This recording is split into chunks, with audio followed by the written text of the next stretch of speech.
أما بعد فأعوذ بالله السميع العليم من الشيطان الرجيم بسم الله الرحمن الرحيم معزز خواتین و حضرات، اور 4 شوال ہے اور سورہ یونس کے حوالے سے ہم آیت نمبر 83 سے آج درس کا آغاز کر رہے ہیں۔ کل شام 34 آیت سے لے کر 82 آیت تک ان پر گفتگو ہو چکی ہے، اور 82 آیت کے ضمن میں چونکہ سیدنا موسیٰ علیہ السلام کے معجزات اور ان کا جو مقابلہ تھا جادوگروں کے ساتھ، اس کے حوالے سے گفتگو تھی، تو میں نے عرض کیا تھا کہ ضمن میں 3-4 بیسک یا بنیادی نوعیت کے حوالہ جات جو ہیں وہ لکھواؤں گا، تو وہ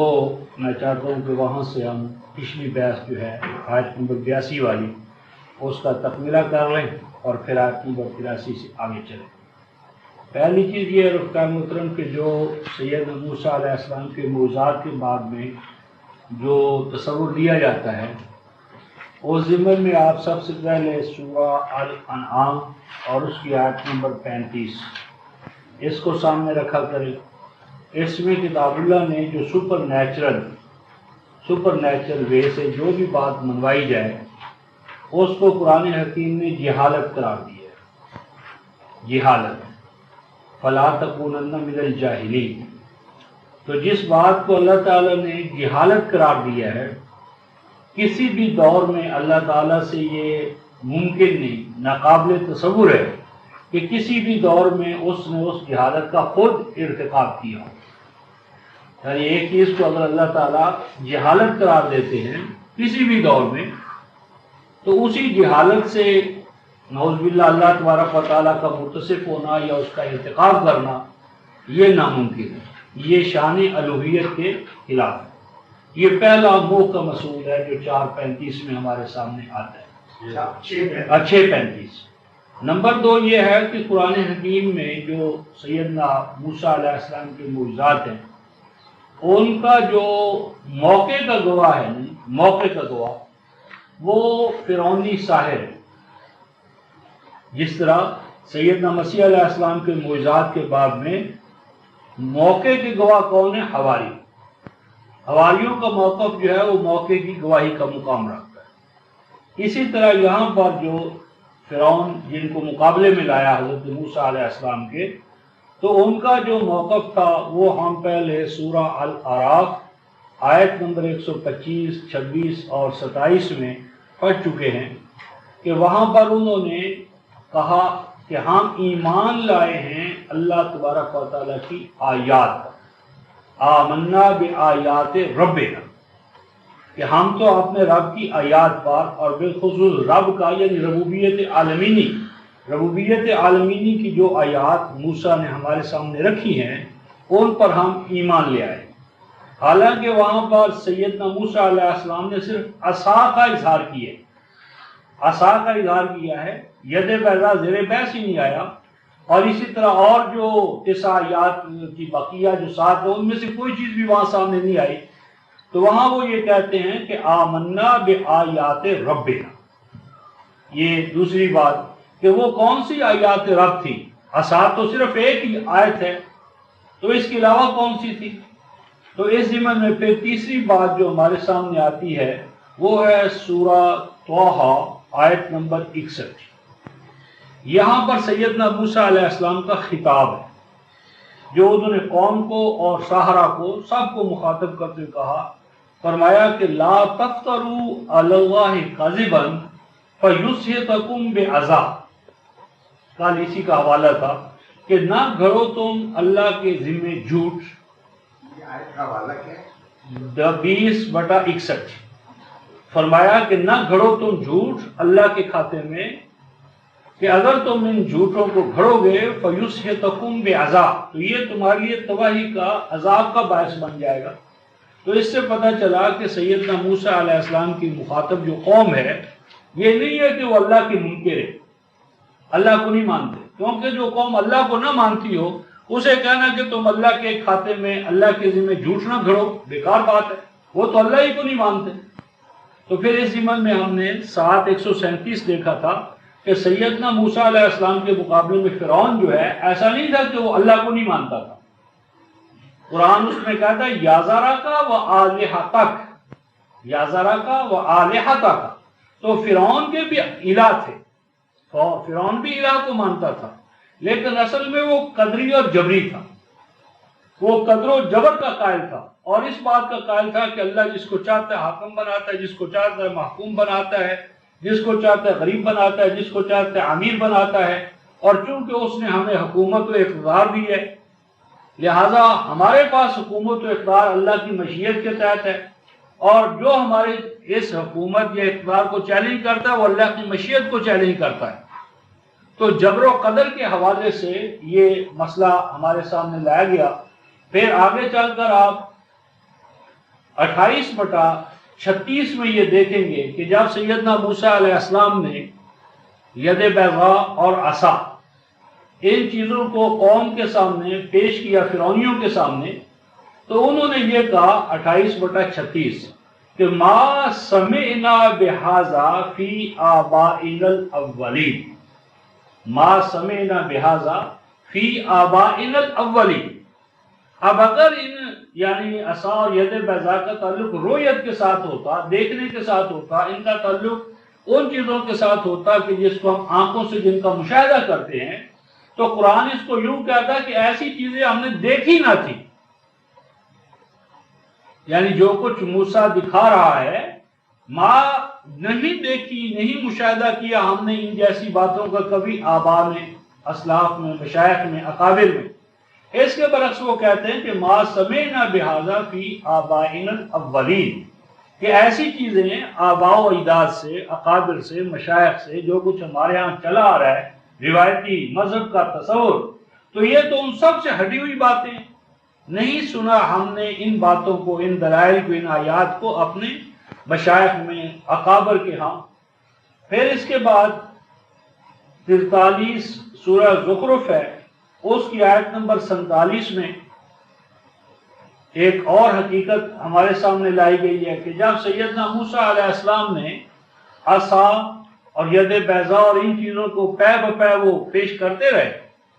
تو وہاں قرآن کہتا ہے 43/47 میں کہ ما نریہم من آیت الا ہی اکبر من اختہا، کہ جو بڑے سے بڑے دلائل ہم ان کے سامنے لاتے رہے، تو قرآن کہتا ہے وہ کیا کرتے تھے، اذا ہم منہا یضحکون، اذا ہم منہا یضحکون. اب آپ تصور میں لائیے کہ اگر واقعی موسیٰ علیہ السلام کی لاٹھی سانپ بن جاتی ہو اور وہ فرعون کے دربار میں بھی واقعی اژدہا بن گئی ہو، اور دوسرے مجمع میں بھی جب وہ گرائیں اور وہ اژدہا بن جائے، تو ایسے شخص کے بارے میں لوگوں کا تصور ڈرنے کا ہوگا، خوفزدہ ہونے کا ہوگا یا استہزاء کا ہوگا. آج بھی آپ کر کے دیکھ لیں کہ کسی مجمع کے اندر آپ جھوٹا سانپ، جعلی سانپ پھینک دیں تو اس کی خوف اور دہشت سے لوگ بھاگ جائیں گے. ہاں، تاج پورہ میں جو ہوا تھا، تو ایسا کبھی نہیں ہوتا کہ آپ بالفعل یعنی ایک لاٹھی پھینکیں اور وہ سانپ بن جائے، اژدہا بن جائے، سبحان مبین، اور لوگ آگے سے مذاق کرنے پر اتر آئیں. تو قرآن جب اسے کہتا ہے کہ وہ استہزاء کرتے تھے، تو یہ استہزاء تبھی ہو سکتا ہے کہ یہ کوئی ایسی چیز تھی کہ جس کا کہ ہر انبیاء نبی کے حوالے سے جب اس نے دلائل و بینات کو پیش کیا تو اس کے ساتھ استہزاء کیا گیا. پھر اس کے ساتھ آپ دیکھیں کہ جب سیدنا موسیٰ علیہ السلام کو حکم ہوتا ہے کہ جاؤ، تو وہ کہتے ہیں کہ میں ڈرتا ہوں کہ وہ مجھے کہیں قتل نہ کر دے. تو سوال یہ کہ جس کے پاس لاٹھی ہو اور وہ سانپ بن جائے، اژدہا بن جائے، تو اس کو کون پکڑے گا، کون اس کے قریب آئے گا، کون اس کو جو ہے نا وہ آ کر کوئی گزان پہنچانے کا ارادہ کرے گا. تو یہ چند ایک حوالہ جات اس لیے لکھے گئے کہ ان پر تفصیلی گفتگو ہو چکی ہے، یعنی سورہ الاعراف میں، اور جیسے جیسے ان کا مقام آئے گا اس پہ گفتگو کرتے رہیں گے. تو اب ہم آیت نمبر 83 سے آگے چلتے ہیں. سورہ یونس 10ویں سورہ آیت نمبر 83. فما آمن لموسیٰ الا ذریۃ من قومہ علی خوف من فرعون وملئہم ان یفتنہم. نہ ایمان لائے موسیٰ علیہ السلام پر مگر ان کی قوم کے کچھ نوجوان ذریہ عنفوان شباب اٹھتا ہو، تو جو اٹھتی ہوئی یعنی نوجوان نسل تھی وہ تو موسیٰ علیہ السلام پر ایمان لے آئے، اور جو سابقہ ماحول میں پلے بڑے جوان ہوئے بوڑھے ہوئے تو ایسے افراد موسیٰ علیہ السلام پر ایمان نہ لائے۔ کیوں ایمان نہ لائے؟ عام طور پر لوگ علی خوف من فرعون، کہ جو فرعون تھا اس کا جو خوف اور دہشت کا نظام تھا، دہشت گردی تھی، سزا دینے کا جو اس کے پاس آلہ تھا، اس سے ڈرتے ہوئے۔ اور صرف فرعون کا ڈر نہیں تھا، وہ مالائہم، یعنی اس کے ساتھ ساتھ جو حامان تھا، قارون تھا، اور ان کے بھی لاؤ لشکر تھے، وجدودہما، یعنی فرعون ہی کے پاس لشکر نہ تھے بلکہ اس کے ساتھ ساتھ حامان، قارون، ان کے بھی بڑے بڑے لشکر تھے، تو یہ بھی ان کا خوف، دہشت، ڈر، تو یعنی جس طرح کہ آج جاگیردار جو ہے وہ ہاریوں پر، اور آقا جو ہے وہ مزدوروں پر، اور بادشاہ اپنی رعیت پر، تو ان کا ظلم اور دہشت گردی کا نظام جو تھا اس نے ان کو بے دست و پا کیا اور وہ ایمان نہ لائے۔ ان یفتنہم، اور ڈرتے اس بات سے تھے کہ کہیں ان کو وہ کٹھانیوں میں نہ ڈال دے، طرح طرح کی پرسیکیوشن میں، آزمائشوں میں، مراحل میں نہ داخل ہو۔ وَإِنَّ فِرْعَوْنَ لَعَالٍ فِي الْأَرْضِ، بے شک یہ فرعون جو تھا یہ بڑا بن چکا تھا، لعالٍ اس میں فاعل ہے، بڑا یعنی اپنے لیے علوم کو، استکبار کو، بڑائی و کبریائی کو اس نے اپنے لیے خاص کر لیا تھا سرزمین مصر میں۔ وَإِنَّهُ لَمِنَ الْمُسْرِفِينَ، اور بے شک وہ مسرفین میں سے تھا۔ اب یہاں پر رفقائے محترم مسرفین کہا ہے، اور 28/4 میں اسے مفسدین کہا ہے، مفسدین۔ اس کا مطلب ہوا کہ قرآن کی روح سے مفسد اور مسرف دونوں ایک ہیں، مفسد اور مسرف متبادل ہے، مترادف ہے۔ اور وہاں پر 28/4 میں فرمایا کہ اس نے سرزمین مصر کے رہنے والوں کو طبقات میں تقسیم کر دیا تھا، کلاسز میں، ایک اپر کلاس، ایک لوئر کلاس، ایک ہیوز جن کے پاس سب کچھ، اور ایک ڈپرائیوڈ آف، محرومین۔ تو گویا کہ معاشرے کو اس انداز میں تقسیم کرنا کہ چھوٹے اور بڑے کا امتیاز، غریب اور امیر کا امتیاز، آقا اور غلام کا امتیاز، یعنی طبقاتی سوسائٹی بنانا، یہ کتاب اللہ کی روح سے فساد ہے۔ اور اصلاح کیا ہے؟ ہموار معاشرہ، لا طبقاتی معاشرہ، مساواتی معاشرہ، عدالت، اخوت اور مساوات پہ مبنی معاشرہ۔ اور دوسری بات یہاں پر قرآن نے جو کہی ہے کہ انہو لمن المسرفین، یوں نہیں کہا کہ انہو کان لمن المسرفین، یعنی یہ کانا پر یہاں قرآن یہ نہیں کہا کہ وہ مفسدوں میں سے، مسرفوں میں سے تھا،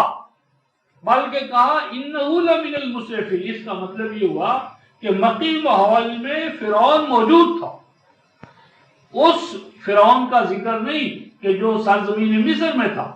مکہ کے فرعون، مکہ کے حامان، مکہ کے جو قارون تھے وہ موجود تھے۔ یعنی یہاں پر اس یعنی قرآن کا موضوع فرعون نہیں ہے، فرعونیت، حامان نہیں، حامانیت، قارون نہیں، قارونیت، ابراہیم نہیں، ابراہیمیت۔ تو قرآن گویا کریکٹرسٹک سے بحث کرتا ہے، کرداروں سے بحث کرتا ہے، اور کرداری خصوصیات سے بحث کرتا ہے۔ وہ کردار کس نے انجام دیا، اس کا نام کیا تھا، شخصیت، زمان و مکان کے حوالے سے یہ اہم نہیں ہے، اہم ہے کریکٹر اور کریکٹر کی کرداری خصوصیات۔ وقال موسیٰ، اور کہا سیدنا موسیٰ علیہ السلام نے، اے میری قوم اگر تم ایمان لائے ہو اللہ پر، وہ جو ذریہ جو ایمان لائے تو ان کو فرمایا فَعَلَيْهِ تَوَكَّلُوا، تو پھر اللہ تبارک و تعالیٰ کے قوام پر، نظام پر، قوانین پر، اقدار پر بھروسہ کرو۔ ان کنتم مسلمین، اگر تم ہو احکام الہیہ کے سامنے سرنڈر کرنے والے، سبمٹ کرنے والے، جھکنے والے، تو اگر تم اللہ کے قوانین پر جھکے ہو تو پھر اس پر مکمل طور پر بھروسہ کرو۔ تو بھروسہ ہے قوانین الہیہ پر، تو جس طرح ہم خارجی کائنات کے حوالے سے دیکھتے ہیں کہ اللہ کے قوانین پر بھروسہ ہم کرتے ہیں، کسان بھروسہ کرتا ہے، بیج مٹی میں ڈال دیتا ہے تو زمین یا اللہ کا قانون دھوکہ نہیں دیتا، اور ایک پیراشوٹ اوپر سے جو ہے وہ اس میں ہوائی جہاز سے انسان پیراشوٹ کے اندر وہ چھلانگ لگا دیتا ہے تو اللہ کے قوانین اس کو تحفظ فراہم کرتے ہیں۔ تو اسی طرح جو اقدار وحی ہیں ان پہ جو بھروسہ کرتے ہوئے قوم اٹھتی ہے، جو ایمان باللہ کا لازمی نتیجہ ہے، وہ بھی ناکام اور نامراد نہیں ہوتی۔ تو اس پر قوم نے کہا یا اہل ایمان نے کہا فَقَالُوا عَلَى اللَّهِ تَوَكَّلْنَا، انہوں نے کہا یقیناً ہم اللہ ہی پر بھروسہ کریں گے، یعنی اللہ ہی کی عطا کردہ اقدار پر، نظام پر بھروسہ کریں گے۔ ربنا لا تجعلنا فتنة للقوم الظالمین، اے پروردگار عالم ایسا نہ ہو کہ ہم تختہ مشق بن جائیں۔ فتنہ تختہ مشق، کہ ہم جو ظالم قوم ہے، فرعونی قوم ہے، فرعون، حامان اور قارون جو ہے، ایسا نہ ہو کہ وہ ہمیں اپنے لیے تختہ مشق بنا لے اور ان کا پرسیکیوشن کا نشانہ اور ہدف ہم ٹھہریں۔ وَنَجِّنَا بِرَحْمَتِكَ مِنَ الْقَوْمِ الْكَافِرِينَ، اور اپنی رحمت سے تو ہمیں نجات عطا فرما ان کافروں کی، نافرمانوں کی، جو تیری اقدار اور ربوبیت کے منکر ہیں، ان کے دست تظلم سے، ظلم اور استبداد سے ہمیں نجات عطا فرما۔ اب یہ جو گویا کہ ظالم قوم سے نجات اور فتنے سے رہائی اور تمکن و استخلاف کا حصول، اب اس کا عملی طریقہ کار اللہ تبارک و تعالیٰ نے ان کو بتایا کہ اس کے لیے کرنے کا کام یہ ہے۔ کرنے کا کیا کام ہے؟ آیت نمبر 87، وَأَوْحَيْنَا إِلَىٰ مُوسَىٰ وَأَخِيهِ، کہ فرمایا کہ وہی کی ہم نے موسیٰ اور ان کے بھائی کی جانب، کیا وہی کی؟ أَن تَبَوَّعَا لِقَوْمِكُمَا بِمِصْرَ بُيُوتًا، أَن تَبَوَّعَ، تبوع جو ہے رفقائے محترم صرف عمارت کھڑی کرنا نہیں ہے، تبوع جو ہے یہ مبوع صدر کے حوالے سے یعنی کسی مکان کو بنانا، اور ایسا مکان بنانا کہ جس میں رہنے والا جو ہے وہ اپنے لیے آزادی اور اختیار کو محسوس کرے، اور اس کے ساتھ ساتھ اس کو وہاں خورد و نوش کا ساز و سامان ملے۔ ان تبوع کے اندر یہ تینوں تقاضے ہیں، یعنی وہ عمارت ہو، جو اس میں داخل ہو وہ آزادی اور خود مختاری محسوس کرے، اور وہاں پر اس کے لیے خورد و نوش کا سامان۔ اس کے لیے سیدنا ابراہیم حضرت یوسف کے حوالے سے فرمایا گیا ہے 12/56 میں کہ ہم نے اسے تمکن عطا کیا سرزمین مصر میں کہ یتبوأ من الارض حیث یشاء، کہ وہ سرزمین مصر میں جہاں چاہتا تھا اپنا تبوہ کرتا تھا، یعنی گویا کہ اس کو آزادی اور اختیار حاصل تھا، اور جہاں بھی جاتا تھا پڑاؤ ڈالنا، ٹھکانہ لگانا، مرکز بنانا۔ تو یہ تو اس لیے اسی حوالے سے جنت والوں کے حوالے سے 39/72 میں یہی مبوع یا تبوع استعمال ہوا ہے۔ تو تبوع کے اندر یعنی آزادی اور استقلال، سامان خورد و نوش، اور اس کے اندر ان کا یہ کہ ہم کسی کے یہاں محکوم یا محتاج نہیں، اور خود قرآن حکیم نے کھولا اس کو لقومکما، کہ وہ مراکز یا بیوت کسی فرد کی ملکیت نہ ہو، کسی فرد کی ملکیت نہ ہو، بلکہ لقومکما ان پر پوری قوم کا یعنی نیشنل ہاؤسز، نیشنل سینٹرز، تو وہ گویا کہ پوری قوم کی ملکیت ہوں، اس کی فلاح اور بہبود کے لیے وقف ہوں۔ نمبر 2 فرمایا بمصر، وہ صرف ایک علاقے میں محدود نہ ہو، صرف کیپٹل سٹی پر ان کا نہ ہو، بلکہ بمصر، جہاں جہاں مصر ہے، مصر سرزمین مصر، تو گویا کہ پوری قوم پھیلا دی گئی تھی غلام اور محکوم کے طور پر۔ تو اب تمام قوم ایک جگہ پر تو اکٹھی ہو نہیں سکتی، اس لیے جہاں جہاں تمہاری قوم بستی ہے اس قوم کی اپلفٹ کے لیے، اس کی لبریشن کے لیے، اس کی سالویشن کے لیے، فلاح کے لیے وہ مراکز بناؤ، اور آگے قرآن نے خود اس کو کہا بیوتن، بات ہے یہ بھی تو ہاسٹل لائف جہاں پر رات گزاری جا سکے. دن کو تو وہ جدوجہد کریں گے، مزدوری کریں گے، کام کریں گے، تو رات کی جو تربیت ہے، ٹریننگ ہے، تو رات کو وہ رات گزارنا یعنی اس میں ہو لازم. اور آگے فرمایا کہ وَجْعَلُوا بُيُوتَكُمْ قِبْلَةً، اور پھر بنا لو تم ان گھروں کو مرکز توجہ. یعنی آنے والی جو نسل ہے، آنے والی امت، اس کی تشکیل ان نرسریز میں ہوگی،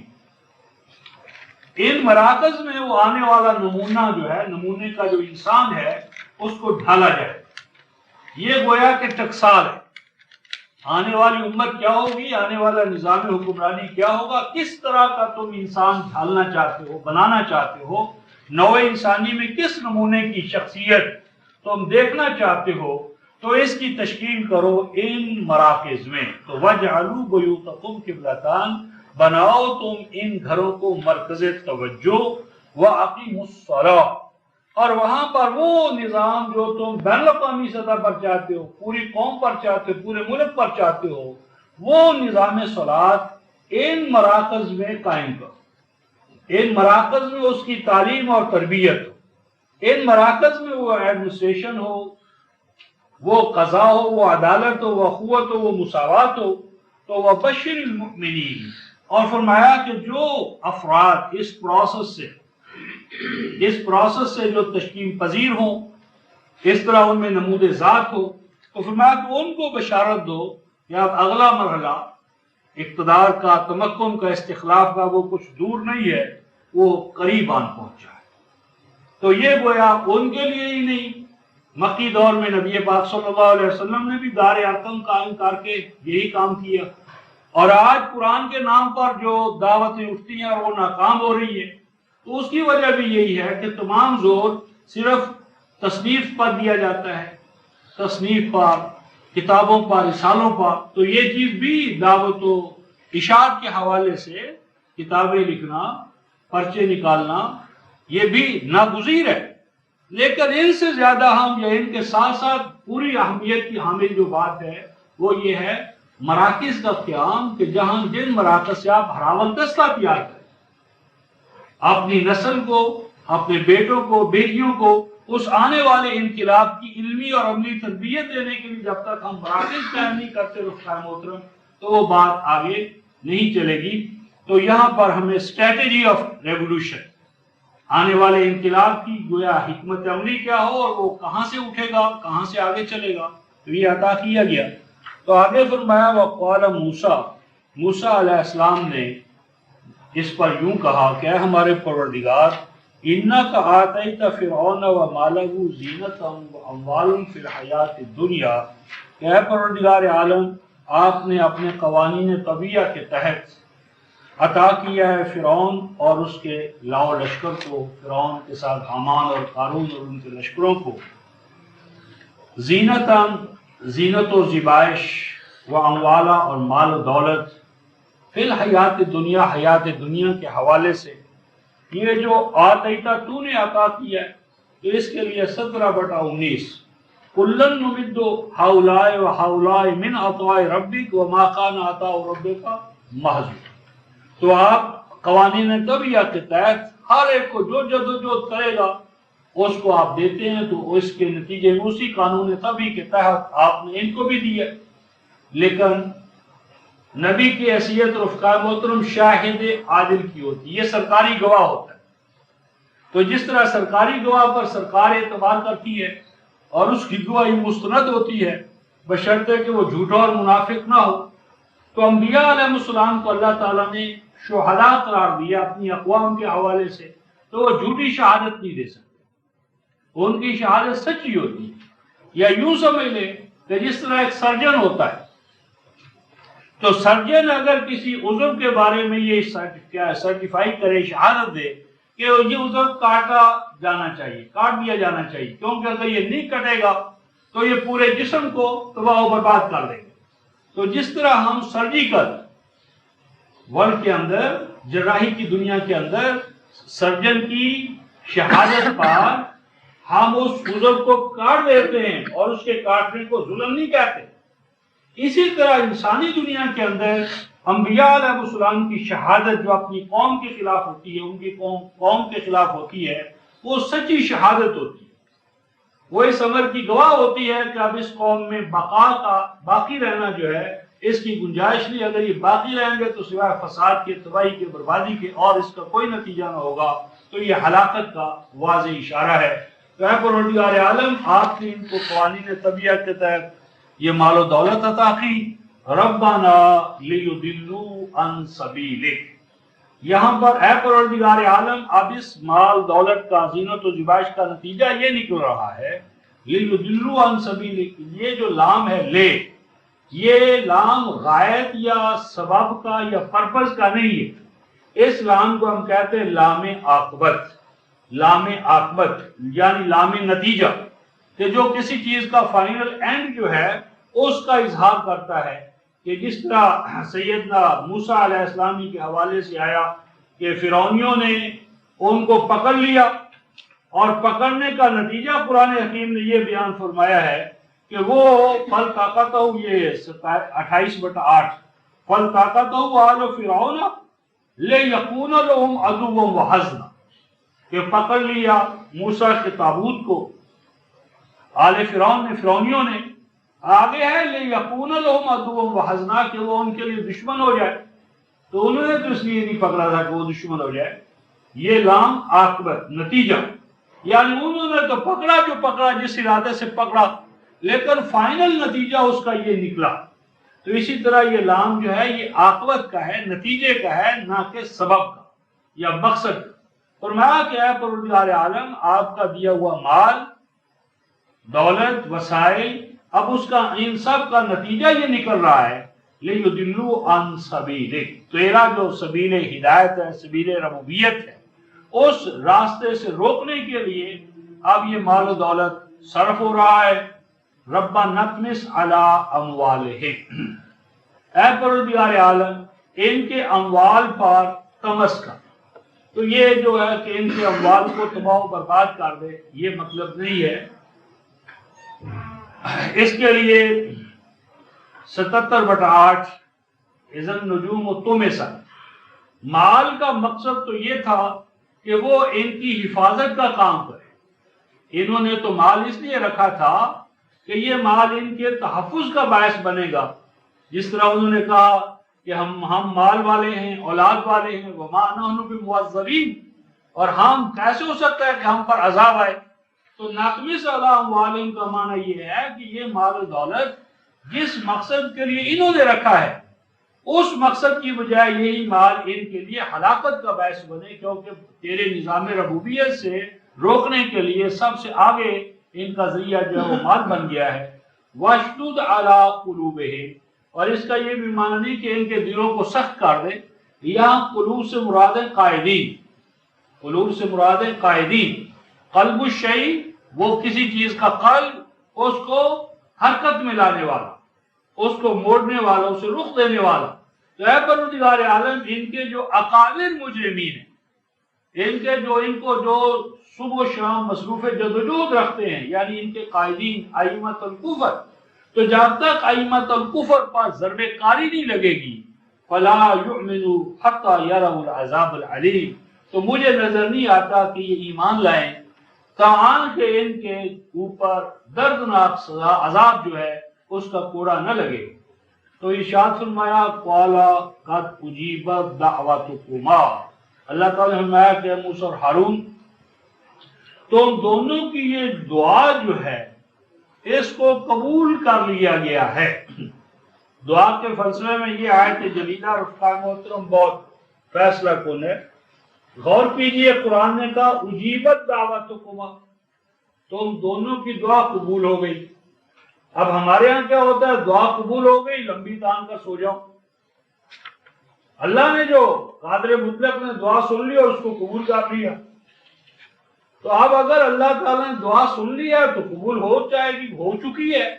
تو خود بخود نتیجہ خیز ہو جائے گی، لیکن یہ قرآن کا تصور نہیں ہے۔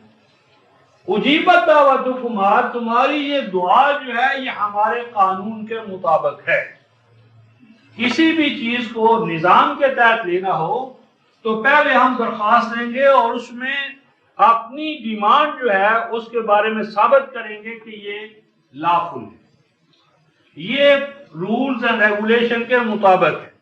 جو رولز اینڈ ریگولیشن کے مطابق نہیں ہے اس درخواست کو تو انٹرٹین ہی نہیں کیا جاتا، قبول ہی نہیں کیا جاتا، رد کر دیا جاتا ہے۔ تو قد اجیبت دعوتکما کا یہ مطلب ہے کہ تمہاری یہ مانگ، یہ ڈیمانڈ، یہ ہمارے قوانین کے ماتحت ہے، اس کو ہم انٹرٹین کرتے ہیں، اس کو داخل یعنی قبول کرتے ہیں، لیکن اب اس کو جو نتیجہ خیز کرنا ہے یہ تمہاری اور ہماری مشترکہ ذمہ داری ہے، اس میں تمہارا ہمارا تعاون چلے گا۔ پہلی چیز فاستقیما، اب اس دعا کو نتیجہ خیز کرنے کے لیے تمہیں ہمت و جواں مردی سے کام لینا ہوگا۔ دعا تمہاری قبول ہم نے کر لی، قادر و قیوم اللہ قبول کرتا ہے اور بندے کو کہتا ہے فاستقیما، اب اس دعا کو نتیجہ خیز کرنے کے لیے ڈٹ جاؤ اپنے موقف پر، اپنی ڈیمانڈ پر۔ تو یہ بھی گویا کہ دعا کے مفہوم میں واضح فرق کہ ہمارے ہاں کا دعا کا مفہوم یہ ہے کہ قبول ہو گئی سو ہو گئی، لیکن قرآن یہ کہتا ہے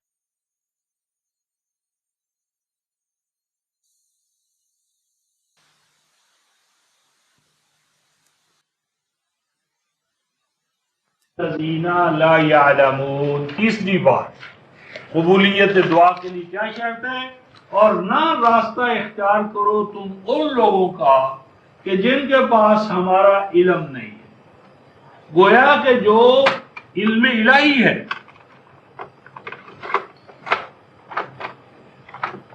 علم تنزیل ہے، علم اقدار وحی ہے،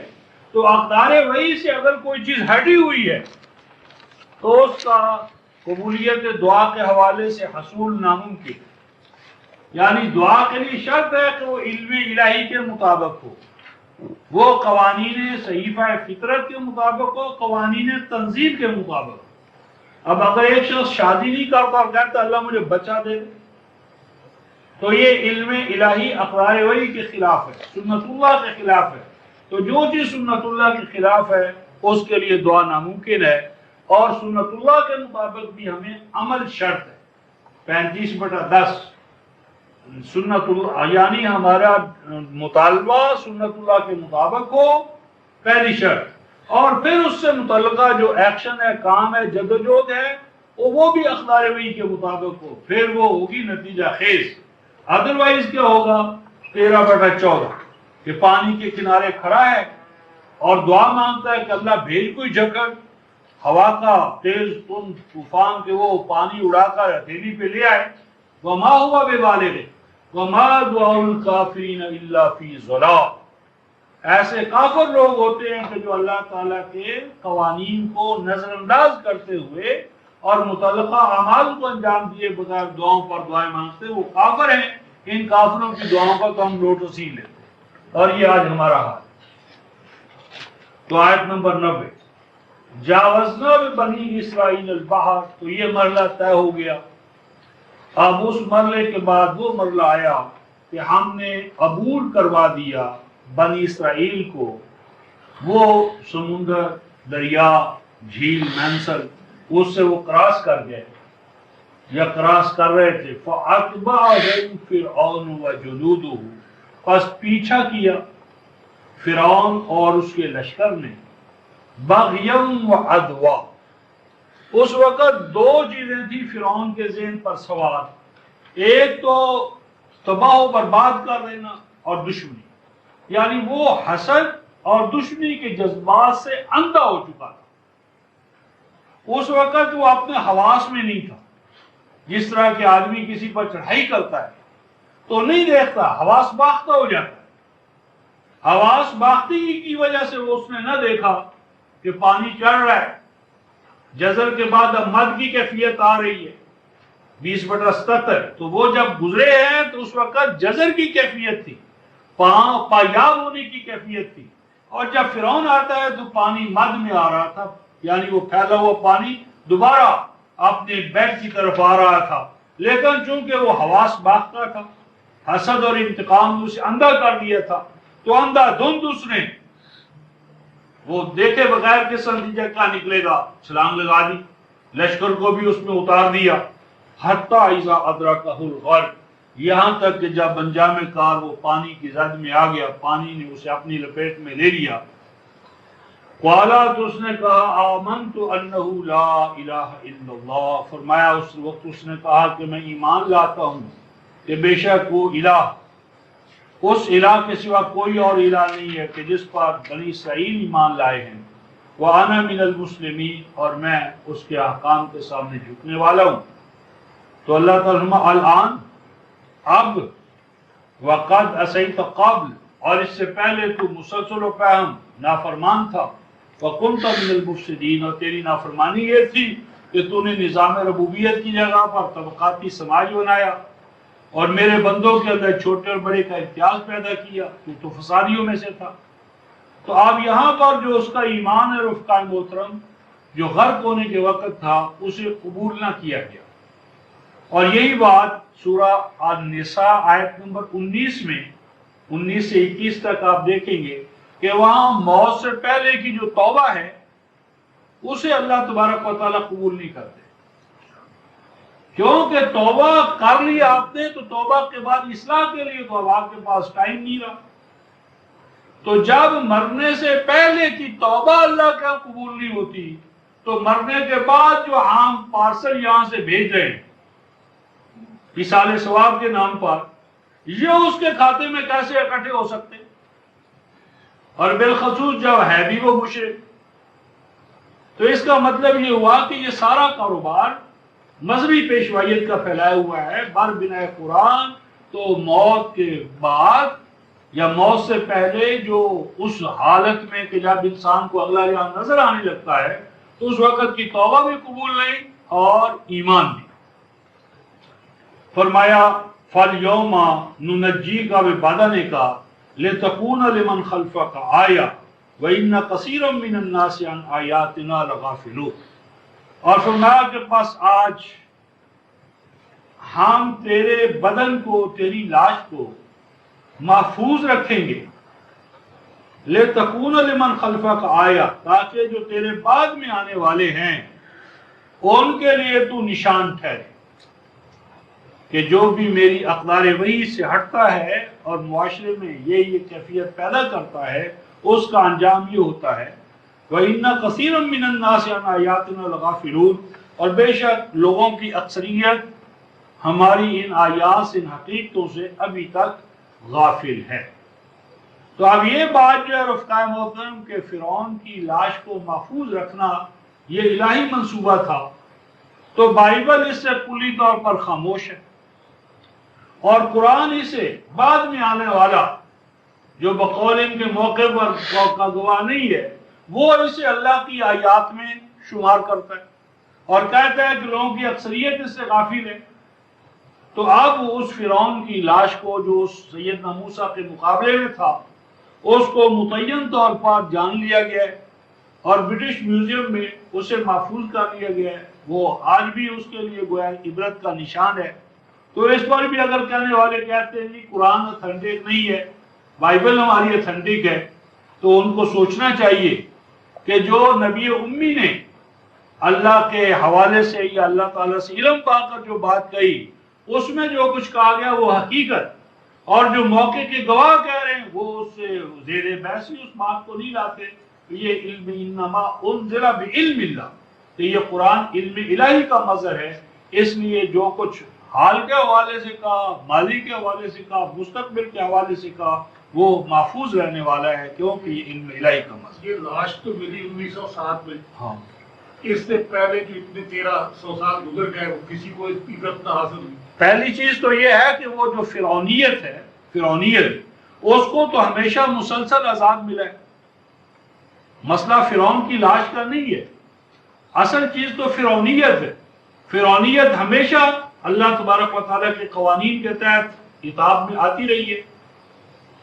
آگے وَلَقَدْ بَوَّعْنَا بَنِي إِسْرَائِيلَ مُبَوَّعَ صِدْقٍ، یہ وہی بات ہے جو پہلے آیت نمبر 87 میں گزر چکی ہے کہ ان تبوأ لقومکما بمصر بیوتا وجعلوا بیوتکم قبلہ، تو فرمایا کہ بے شک ہم نے بنی اسرائیل کو آزادی و خود مختاری عطا کی، اور وہ آزادی و خود مختاری مبوع صدقن کہ جس میں ان کی ذات کی نشو و نما، ان کے جسم کی نشو و نما، ان کی انفرادی نشو و نما، جماعتی نشو و نما، اس کا وافر سامان اس میں موجود تھا۔ وَرَزَقْنَاهُمْ مِنَ الطَّيِّبَاتِ، اور ہم نے ان کی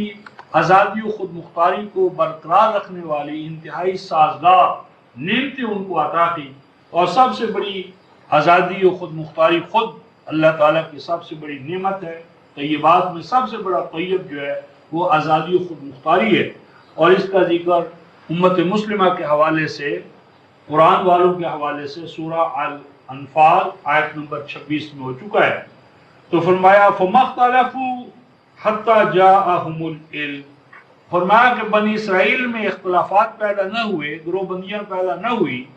یہاں تک کہ ان کے پاس العلم آ گیا۔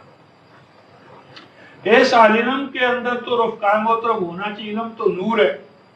تو نور کا کام تو اختلاف کو دور کرنا ہے۔ علم کیسے ہو سکتا ہے کہ وہ اختلاف کا باعث بنے؟ تو علم کی یہاں جو العلم ہے تو اس سے العلم الباغی، وہ علم جو باؤنڈری لائنز جو اللہ تعالیٰ کی عطا کردہ یا نازل کردہ ان سے جو علم کراس کرتا ہے، ٹرانسگریس کرتا ہے اقدار وحی کو، تو وہ ایسا ہی ہے کہ جس طرح پانی، کہ پانی بھی حیات بخش ہے، لیکن اگر وہ دریا کے کناروں سے اچھلنا شروع ہو جائے، نکلنا شروع ہو جائے، تو وہ نافع پانی، حیات بخش پانی کھیتوں اور آبادیوں کے لیے تباہی کا باعث بن جاتا ہے۔ تو اس سے مراد ہے وہ علم جو اختلافات کا، وہ علم کہ جو گویا حدود الہی سے، باؤنڈری لائن سے، حدود اللہ سے کراس کرتا ہے، اور اس کا سورہ الانعام کی اور سورہ آل عمران کی آیت نمبر 19 میں بھی ذکر ہے، اور آگے 42 سورہ جو شورہ ہے اس کی آیت نمبر 14 اور 15 میں بھی ذکر ہے۔ ہاں جی، بغیم بینہم، ایسا علم کہ جو بغاوت پیدا کرتا ہے اور اقدار وحی سے ہٹا ہوا۔ ان ربک یقضی بینہم یوم القیامہ فیما کانوا فیہ یختلفون، فرمایا کہ بے شک تیرا رب فیصلہ کرے گا ان کے مابین، یہ جو اختلافات پیدا ہوئے آج قیامت کے دن، ان تمام چیزوں میں کہ جن چیزوں کے بارے میں انہوں نے اختلاف کیا۔ اور 27/76 میں قرآن نے اپنے بارے میں یہ کہا کہ بے شک یہ قرآن نازل اس لیے ہوا ہے کہ بنی اسرائیل نے جتنے اختلافات پیدا کیے ان کے بارے میں علم الہی کی بنیاد پر فیصلہ سنا دیا جائے، لیکن اس فیصلے کو ماننا یا نہ ماننا ان کے اختیار میں ہے، لیکن قیامت کا فیصلہ جو ہے وہ جبراً اور قہراً انسان کو ماننا پڑے گا۔ فیصلہ تو یہاں بھی اللہ تبارک و تعالیٰ اپنے قانون، اپنے کلام کے ذریعے کرتا ہے، کر رہا ہے اور کرتا رہے گا قرآن کے ذریعے، لیکن یہاں پر ماننے یا نہ ماننے کا آپ کو اختیار حاصل ہے۔ قیامت کے فیصلے میں یہ بات ہوگی کہ وہاں پر انکار کی گنجائش نہ ہوگی۔ اس کے بعد ارشاد فرمایا فَإِن كُنْتَ فِي شَكٍّ مِّمَّا أَنزَلْنَا إِلَيْكَ فَاسْأَلِ الَّذِينَ يَقْرَؤُونَ الْكِتَابَ مِن قَبْلِكَ لَقَدْ جَاءَكَ الْحَقُّ مِن رَّبِّكَ فَلَا تَكُونَنَّ مِنَ الْمُمْتَرِينَ۔ یہاں پر ایک بات یہ ہے کہ اگر تو ہے شک کے بارے میں، اگر تو شک میں مبتلا ہو، ان کنتا یہ شرط اور جزا ہے، اگر تجھے شک ہو، اگر تجھے شک ہو، تو اس پر کہنے والے کہتے ہیں نعوذ باللہ رسول کو بھی شک تھا قرآن کے بارے میں، لیکن پہلی بات تو یہ ہے کہ قرآن جہاں پر کہتا ہے ان کنتا، اگر تجھے شک، تو یہ تو شرط و جزا ہے کہ اگر کائنات میں دو خدا ہوتے تو کیا اس کا معنی یہ ہے کہ دو خدا ہیں؟ تو یعنی یہ شرط و جزا کا جملہ ہے، تو اس شرط و جزا کے جملے کو نبی پاک صلی اللہ علیہ وسلم میں فٹ کر کے کہنا کہ وہ اپنے قرآن کے بارے میں شک میں تھے، یہ بددیانتی ہے، یہ شرط و جزا کا جملہ ہے، تو شرط و جزا کے جملے کو واقع کے طور پر لینا غلط بات ہے۔ نمبر 2، دوسری غلطی یہ ہے کہ جہاں پر بھی کنتا کا لفظ آیا ہے اس کو نبی پاک صلی اللہ علیہ وسلم پر فٹ کر دینا، یہ دوسری بدجانتی ہے یا قرآن سے ناواقفی ہے۔ اس ضمن میں مثلا اگر آپ سورہ بنی اسرائیل کا ایک حوالہ لکھیں 17/23، وَقَضَىٰ رَبُّكَ، قضا ربک، تیرے رب نے یہ فیصلہ کیا ہے، تیرے رب نے، یعنی یہاں خطاب ہے ربک، تیرا رب، تیرا رب۔ اور آگے جو الفاظ ہیں کہ اگر تیرے ماں باپ بڑھاپے کو پہنچے دونوں یا ان میں سے ایک، تیرے ماں باپ بڑھاپے کو پہنچے دونوں یا ان میں سے ایک، فلا تقل لهما اف ولا تنهرهما وقل لهما قولا کریما، اور واخفض لهما جناح الذل من الرحمہ، یہ سارا جو مقام ہے باوجود اس کے کہ یہاں خطاب ہے کا، اے رسول، یعنی عام ترجمہ جو کرتے ہیں تیرا، لیکن اس کے باوجود یہاں پر ایک قرینہ ہے کہ یہ خطاب نبی پاک صلی اللہ علیہ وسلم سے نہیں ہے، جس طرح کہ فرمایا الم یجد کا یتیمن فآوا، الم یجد کا یتیمن فآوا، کہ جس وقت قرآن کا نزول ہوا تو رسول یتیم تھے ماضی کے حوالے سے، تو جب یتیم تھے تو ان میں ایک کا یا دونوں کا پایا جانا تو ممکن نہیں۔ اصل بات یہ ہے کہ نبی کی حیثیت ہوتی ہے لسان الامہ، نبی جو ہے وہ اسپوکس مین ہے، یعنی خطاب اگرچہ نبی کو ہے لیکن جو اس کا یعنی روح سخن ہے وہ امت ہوتی ہے، انسانیت ہوتی ہے، عامت الناس ہوتے ہیں۔ اس لیے اس خطاب کے اندر نبی اگرچہ لفظوں میں نبی کو خطاب کیا گیا ہے لیکن روح سخن امت کی طرف، عام انسانوں کی طرف، آپ کی اور میری طرف ہے۔ فرمایا کہ اگر تمہیں شک ہو اس چیز کی جانب، اس چیز کے بارے، اس قرآن کے بارے میں جو کہ نازل کیا گیا ہے الیکا تیری طرف، اب یہاں علاقہ میں ایک گڑبڑ پیدا کی، کہتے ہیں چونکہ یہاں علاقہ آیا ہے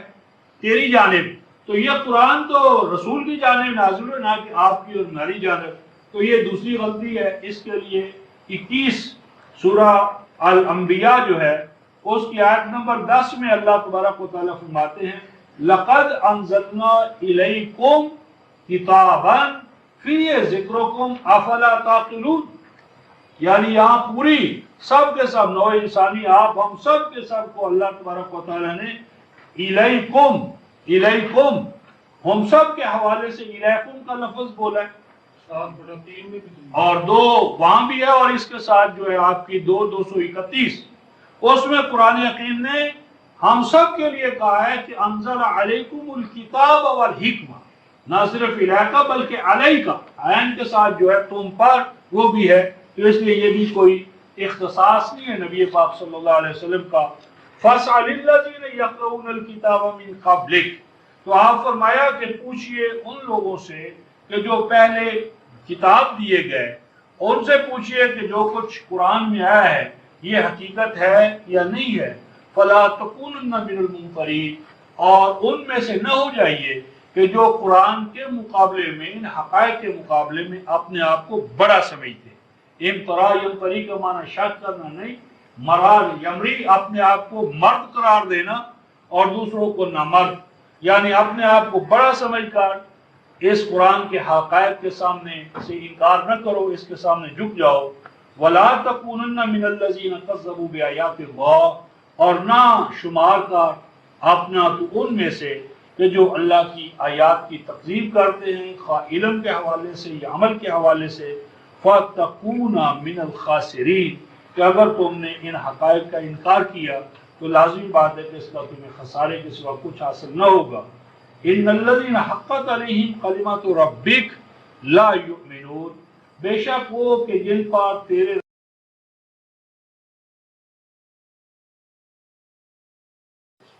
یہاں سے یہ سمجھا گیا کہ چونکہ رب کا قانون لاگو ہو گیا تو مانا یہ کر لیا کہ اللہ نے لکھ دیا تھا، تو یہ غلط بات ہے۔ آگے قرآن میں خود ہی اس کی وضاحت آ گئی ہے سورہ اسی یونس کی آیت نمبر 100 میں، کہ جو گویا کہ آپ نے اختیار و ارادہ کو استعمال نہیں کرتے، عقل، فکر اور تدبر سے کام نہیں لیتے، جذبات کے غلام بن جاتے اور مفادات کے اندھے غلام۔ تو وہ ایمان نہیں لایا کرتے. یعنی یہاں رب کے قانون سے مراد انسان کو اختیار و ارادہ عطا کرنا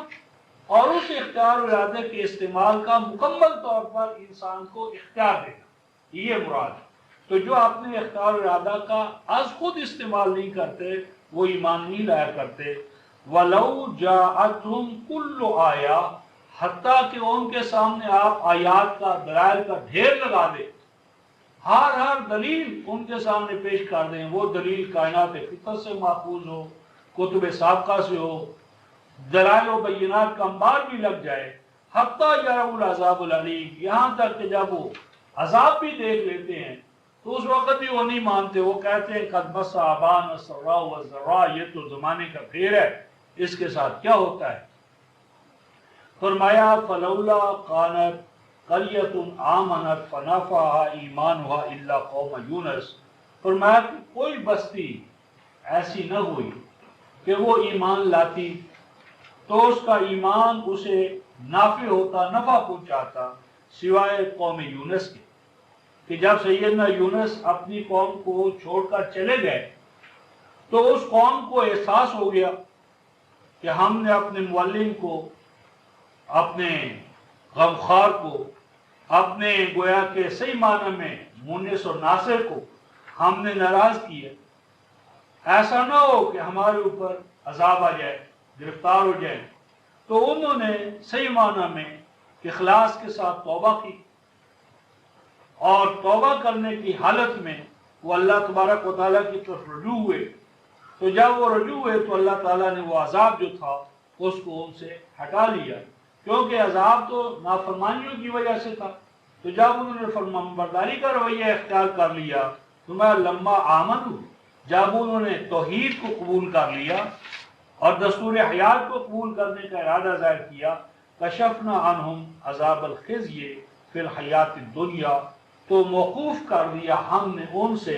وہ ذلیل و رسوا کر دینے والا عذاب کہ جس کا تعلق حیات دنیا ہی سے ہے. حیات دنیا ہی میں اقوام کے لیے عذاب آتے ہیں. وَمَتَّعْنَاهُمْ إِلَىٰ حِينٍ، اور ہم نے ان کو بقیہ زندگی جو تھی اس کے لیے حیات مادی، حیات معنوی، جسم کے تقاضے، جان کے تقاضے، مادی جسم کی نشوونما، ذات انسانی کی نشوونما، وہ ہم ان کو ایک وقت خاص تک تمام ساز و سامان عطا کرتے رہے. اب وہ جو ماقبل ذکر تھا کلمۃ ربک، اس کلمہ رب کی انسانی ایمان اور کفر کے حوالے سے جو حیثیت ہے اس کا بیان کرنے کے لیے ارشاد ہوتا ہے وَلَوْ شَاءَ رَبُّكَ، اگر تیرا رب چاہتا، خواہ مخاطب رسول ہو یا آپ اور ہم و عام انسان ہو، اگر تیرا رب چاہتا لَآمَنَ مَنْ فِي الْأَرْضِ كُلُّهُمْ جَمِيعًا، تو سب کے سب مومن ہوتے جو زمین میں ہیں اور کوئی ایک بھی کافر نہ ہو. مراد یہاں پر یہ ہے کہ اللہ تعالیٰ نے اگر جبرن اور قہرن لوگوں کو مومن بنانا ہوتا تو وہ انسانوں کو اختیار و ارادہ ہی نہ دیتا. اور جس طرح بھیڑ بکریاں انسان کے ماں سوا جمیع انواع حیوانی ایک خاص ڈگر پر چل کر قطعی طور پر، طوعی طور پر، ہر حوالے سے اللہ کے قانون پر چلنے والی ہیں، تو یہی حال انسان کا ہوتا. لیکن اللہ کی مشیت میں یہ بات نہ تھی. فرمایا أَفَأَنْتَ تُكْرِهُ النَّاسَ حَتَّى يَكُونُوا مُؤْمِنِينَ، کہ اے رسول جو کام اللہ نے نہیں کیا تو کیا بھلا آپ جبر سے کام لیں گے، ڈنڈے سے کام لیں گے، تلوار سے کام لیں گے یہاں تک کہ وہ لوگ مومن ہو جائیں؟ تو کیا جو کام اللہ نے نہیں کیا جبرن اور قہرن مومن بنانا، تو کیا یہ کام آپ کریں گے؟ یہ استفہامی انکاری ہے. لہذا اس ایک آیت جلیلہ سے رفقان محترم وہ تمام قصے اور کہانیاں، روایات کہ جی رسول نے اور جماعت صحابہ نے ایک ہاتھ میں تلوار اور دوسرے ہاتھ میں اسلام کی دعوت، قبول کرو نہیں تو پھر مرنے کے لیے تیار ہو جاؤ، تو یہ بہتان عظیم ہے. النبی بالسیف، یہ نبی بالسیف کا، نبی قلم بار، علم بالقلم، علم الانسان ما لم یعلم، جو علم اور قلم کا نبی ہے، علم اور قلم کے دور کا فاتح آغاز کرنے والا ہے، اس کو سیف السنان کا نبی بنانا یہ بہتان عظیم ہے. اور اس بہتان عظیم کے اندر ہم خود مبتلا ہیں، کیونکہ ہم بھی جب جہاد فی الاسلام لکھتے ہیں تو یہی تصور دے رہے ہیں نبی کا، تو یہ بہتان عظیم ہے۔ اس ضمن میں رفقائے محترم ایک اعلیٰ حوالہ ہمارے سامنے سورہ توبہ کی آیت نمبر 6 میں گزر چکا ہے کہ عین جنگ کے حالات میں مشرکوں کو پناہ دینے کے بارے میں قرآن نے ہمیں پابند کیا اور کہا کہ تم انہیں اللہ کا قرآن سکھاؤ، بتاؤ، سمجھاؤ۔ رسول کو حکم ہوا اور فرمایا کہ جب وہ کہیں کہ نہیں صاحب ہم نہیں لاتے اس پر ایمان، ہمیں مہلت دو، ہم اس کو قبول نہیں کرتے، تو وہاں قرآن کہتا ہے ثم ابلغوا مأمنہ، پھر اس مشرک کو، کافر کو، نافرمان کو وہاں پہنچا کر آؤ جہاں یہ تمہیں کہے کہ یہاں میں محفوظ ہوں۔ تو اگر نبی بھی سیف ہوتے تو قرآن سنا دیا، نبی نے نہیں مانا، آپ قتل کر دو، تو یہ غلط بات ہے۔ اور نبی پاک صلی اللہ علیہ وسلم پر کیا خاص ہے؟ حضرت شعیب کے حوالے سے ہم نے 7:88 میں یہ حوالہ دیکھا کہ قوم نے کہا کہ یا تو واپس لوٹ رہو، باپ دادا کی روایات کو دوبارہ قبول کر لو، نہیں تو ہم تمہیں اپنی بستی سے نکال باہر کریں گے۔ تو انہوں نے کہا اولو کنہ کارہین، اولو کنہ کارہین، 7:88۔ تو گویا کہ جبر اور استبداد سے کسی کو مومن بنانا یہ سنت اللہ کے خلاف ہے۔ صرف اتنی بات عرض کرتا ہوں کہ جبر، اکراہ، خواہ تلوار کا مادی ہو یا کسی شعبے کے ذریعے یا کلوروفارم سونگھا کر اس کے عقل و شعور کو ڈل کر دیا جائے، سلا دیا جائے۔ کلوروفارم سونگھا کر کسی بات کو ماننا، منوا لینا، یا تلوار کے ڈر سے منوانا، حقیقت کے حوالے سے دونوں ایک ہیں۔ اور یہی وجہ ہے کہ قرآن نے بلوغت سے پہلے جو بچہ ہے، پاگل ہے، فاقد العقل ہے، اس پر کوئی ذمہ داری نہیں ڈالی۔ یہ بھی اللہ تعالیٰ کے انہی اصولوں میں سے ایک اصول ہے۔ تو فرمایا کہ یہ جبر اور استبداد سے ایمان قبول کروانا ہماری سنت کے خلاف ہے۔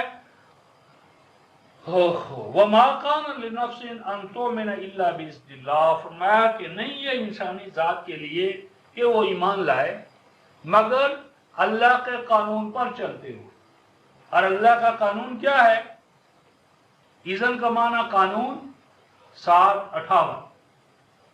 اور انسانی دنیا میں اللہ کا قانون کیا ہے؟ 18/26۔ قُلِ الْحَقُّ مِن رَبِّكُمْ فَمَنْ شَاءَ فَلْيُؤْمِنْ وَمَنْ شَاءَ فَلْيَكْفُرْ۔ یہ 18:29، 18:29 سورہ القحف آیت نمبر 29 کہ قُلِ الْحَقُّ مِن رَبِّكُمْ فَمَنْ شَاءَ فَلْيُؤْمِنْ وَمَنْ شَاءَ فَلْيَكْفُرْ۔ فرمایا کہ حق کا پہنچا دینا ہماری ذمہ داری، اس کو ماننا یا نہ ماننا یہ تمہارا اختیار۔ تو فرمایا کہ یہ اللہ کا قانون، اور اس اللہ کے قانون کا ایک پہلو یہ ہے وَيَجْعَلُ الرِّجْسَ عَلَى الَّذِينَ لَا يَعْقِلُونَ۔ تو یہ رفقائے محترم قرآنی یعنی جامعات پر، دارالعلوم پر اس آیت کو جلی الفاظ میں لکھا جانا چاہیے، یجعل الرجس علی الذین لا یعقلون، کہ جو قومیں، جو افراد عقل سے کام نہیں لیتے، عقل سے کام نہیں لیتے، قرآن حکیم کا اعلان ہے کہ اللہ ان کے اوپر رجس کو، ناپاکی کو، پلیدی کو، جمود کو، انحطاط کو، زوال کو مسلط پاتا۔ گویا کہ انسان کی پلیدی کیا ہے، ناپاکی کیا ہے؟ کہ وہ عقل سے کام نہ لے۔ اب ہمیں حیض و نفاس کے مسائل تو بتاتے ہیں، لیکن یہ کوئی نہیں بتاتا کہ سب سے بڑی پلیدی اور ناپاکی کیا ہے۔ اپنی عقل سے کام نہ لے، تو اپنی آنکھیں مان کر لیں گے تو کیا ہوگا؟ کچھ نہیں پتہ چلے گا کہ غلاظت کیا ہے کیا نہیں ہے، نابینے کو کیا پتہ چلتا ہے۔ تو یہی بات، جس طرح کے آنکھیں بند کرنے سے انسان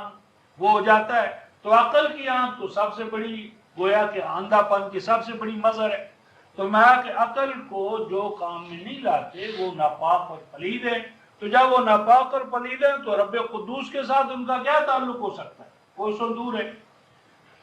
فرمایا کہ اب عقل و بصیرت کا یہ چراغ کہاں سے جلے گا؟ عقل و بصیرت کے اس چراغ میں تیل کہاں سے ڈالیں گے؟ عقل و بصیرت کا یہ چراغ، اس کا مواد، اس کے لیے مواد کہاں سے ملے گا؟ قُلْ انظُرُوا مَاذَا فِي السَّمَاوَاتِ وَالْأَرْضِ، میں عقل و بصیرت کے چراغ کو روشن کرنے کے لیے کہیں باہر جانے کی ضرورت نہیں، خالی کائنات میں دیکھو، غور کرو، زمین و آسمان پہ تفکر اور تدبر، آیات الہی یعنی ورک آف گاڈ، آسمان و زمین میں پھیلے ہوئے حقائق، اس پہ غور کرو۔ اور 3:190 میں اولو الالباب یتفکرون فی خلق السماوات والارض ربنا ما خلقت ھذا باطلا، تو زمین و آسمان یعنی کائنات پست و بلند جو تمہارے چاروں طرف پھیلی ہوئی ہے، اس کو آبجیکٹ بناؤ، اس کو موضوع بناؤ، عقل و خرد کے چراغ کو روشن کرو۔ وما تغنی الآیات والنذر عن قوم لا یؤمنون، لیکن جو قوم فیصلہ کر لے کہ ہم نے ایمان نہیں لانا، جو قوم فیصلہ کر لے کہ ہم نے ایمان نہیں لانا، ان کے لیے کوئی نشان، کوئی انذار ان کے لیے کارگر نہیں ہوتا۔ یا جو شخص تل جائے خودکشی کرنے پر، تو آپ اسے لیکچر دیتے ہیں کہ بھئی خودکشی حرام ہے، یہ ہے وہ ہے، تو اگر وہ تلا ہوا ہے تو کیا اس کو نافع ہوگا؟ تو جو قوم فیصلہ کر لے کہ ہم نے ایمان نہیں لانا، اس کو بڑے سے بڑے دلائل اور بڑی سے بڑی جو وارننگ ہے اس کے لیے کارگر نہیں ہوتی۔ آپ فرمایا کہ یہ قومیں ایمان نہ لا کر ہلاکت کی طرف کیوں جاتی ہیں؟ ہلاکت کے بعد میں یا حیات کے بعد میں اللہ کا قانون کیا ہے؟ فرمایا فَهَلْ يَنْتَظِرُونَ إِلَّا مِثْلَ أَيَّامِ الَّذِينَ خَلَوْا مِنْ قَبْلِهِمْ،